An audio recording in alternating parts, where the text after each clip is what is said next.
But today, on a warm afternoon, in the summer of 1665, Le Sword, the philosopher, had a slight feeling of unease.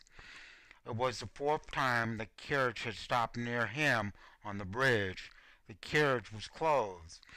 It evidently belonged to someone with money, but there was no coat of arms or other marking to identify the owner. It was driven by a coachman without grooms in attendance.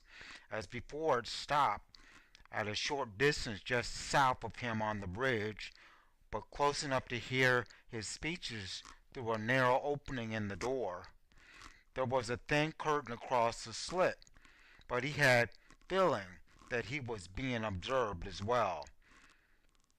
Observed by me, some aristocrat who found him amusing but who did not wish to reveal his identity, possibly not, also possibly a cardinal who had many spies. They'd have been in the crowd, no doubt, but if the reports had made the great man curious, one would know everything. But the person in the carriage couldn't be a Mazarin himself. 4 years ago, after governing for as long as the mentor Richelieu, he had also died in harness before the age of 60. It might be some other powerful figure, though. It could seem to be a trembling of sight. So, was he going to change his future?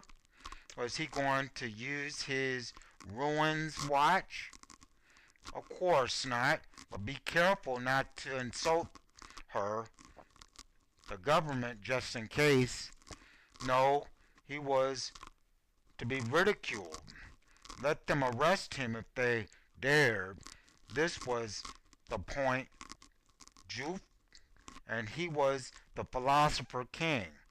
He ignored the carriage and began a tirade about the vices of the nobles, adding for good measure that if young Louis XIV were a man, he'd hang out with them. He glanced at the carriage as he said it, but there was no sign whether it was from within. The carriage was still there when he finished, almost an hour later.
Chapter 8.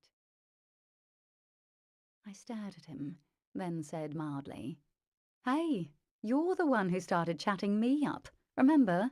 Not the other way round. And Dina's mother mentioned the kidnappings, that's all. She's worried that the same thing might happen to her daughter. You can't blame her for that." Hunt hesitated for a moment, then his shoulders relaxed a little inside the well-cut jacket. "Yeah, well, okay then, fair enough," he agreed at last, casting me a still dubious glance. "Yeah, Orlando was the first victim." His eyes drifted to where the girl in question was standing at the centre of an admiring circle that included both Torquil and Dina. For once, Torquil seemed content not to be the focus of attention.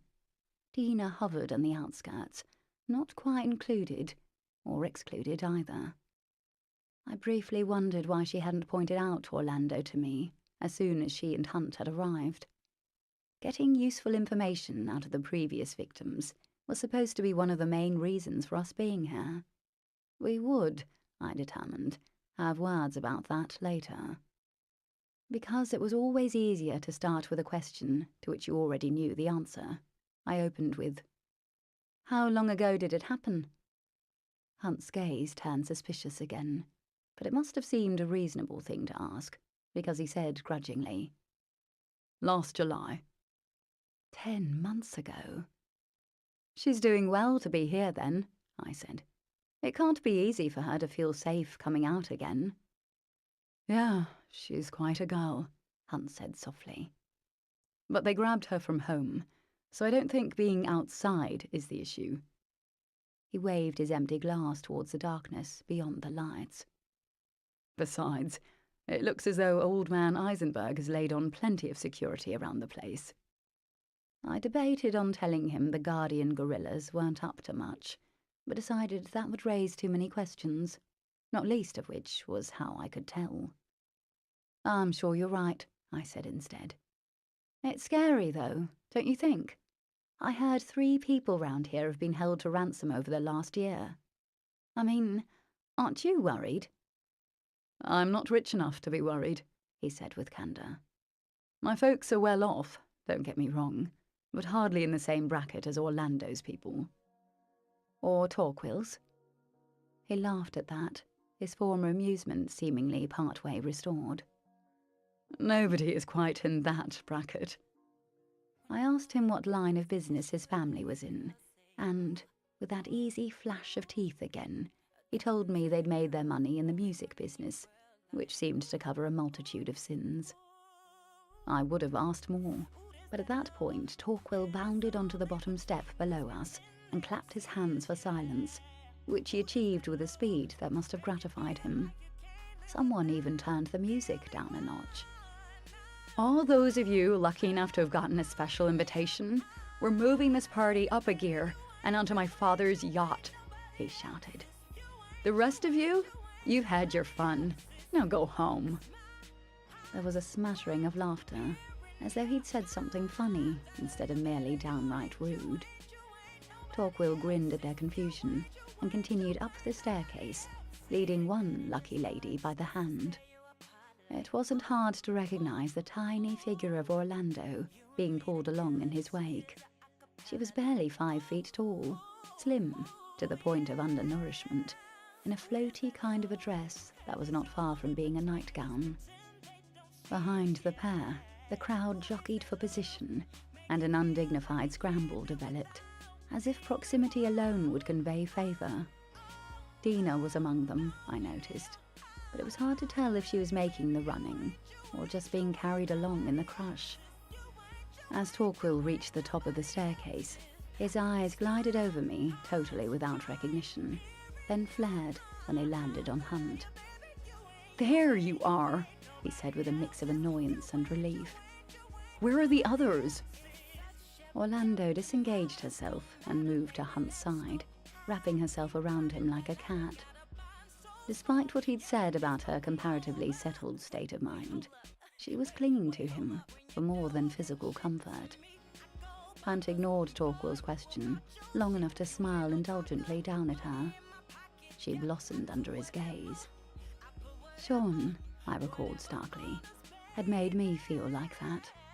Although we had not been able to show it much in public, it had still been there.